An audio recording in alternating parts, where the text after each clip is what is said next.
waxaynu joognaa meel weli innaga taladeeda aan wax ku lehna haddaan inagu talin wayno horta waxaan dareemayaa oo la yidhaahdo golihii shacabka waa talin waaye oo taladii iyo maqaamkii iyo matalaadii muqdisho talo waa ka keeni waaye oo waa la iska xiray haddii la yidhaahdo horta shacabkaa istaagi doono oo aynu celin karaynin taladana inay gacanteenna ka baxdaa laga yaabo marka aniga waxaan soo jeedinayaa doodan in la galo oo si dhab ah loo galo oo matalaadda maadaama sharciga aynu ku soo qornay meel loo dhaafi kara aniga inay jirto ilamaha waxaan qabaa marka in laga fiiriyo maanta ayay joogtaa meel aan la dhaafi karin 2016 dadkii talada lagu tuhmayaan ku jiray meel la dhaafi karay joogto weliba maalintaas waxyaabo badan oo dastuurka sida hadda la isugu adkeynay aan la isugu adkeynin ayaa la sameeyey maxaa yeelay waxaas mudnaantay lahayd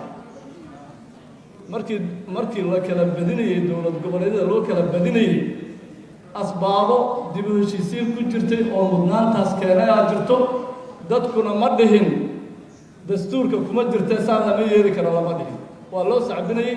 waxaa loo arkayay inay ahayd wax mudnaan leh oo maalinta in wax lagu hadlayo u baahan maanta markaan joogno oo wax u baahan in dib u heshiisiin iyo mudnaan lagu xalliyo oo weliba waxaynu ka wada garawsannahay aynu nahay inaynu xalkii iyo jidkiisii raadino weeye moogiin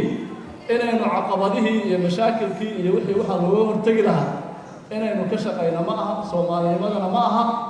dib u heshiisiinta iyo wadajirkana kuma jirto waxaan marar badan soo marnay intii horena soo marnay berrina soo mari doonaa in qodobo dastuurka ka tirsan maalin maalmaha ka mid a la laalay 2016 heshiiska aynu halkaan aynu ku fadhino qodobka 6aad waa la soo laalay markii doorashada la aadayay annaga u codayn waxaan ugu codaynay inaanay doorashadii uu sheegayay dastuurka aanay dhici karin waanu laalay markaasaa waxaanu dhahnay doorashadaana dhacayso maxaa yeelay waa heshiis siyaasadeed dalkeena inuu hore u socdo ayaan rabnaa cid u aragtayna ma jirto dastuurka inuu burburay dalka inuu burburay cid u aragtayna ma jirto waxaan aniga aad uga baqaya uga warwarsanahay maalmaha soo socda waxaa inagu soo socda doodo adag doodahaasoo qaar badan keeni doono in waxyaabo dastuurka ku qoran sida ay yihiin aanan loo dabaqi karin waxaana imaan doonta in la yidhaahdo waxaa waynu ka heshiinaynaa marka maanta aniga waxaan qabaa annaga maxaa inooga aadan matalaadda gobolka banaadir meeshaasay joogtaa haddaanu nahay golaha shacabka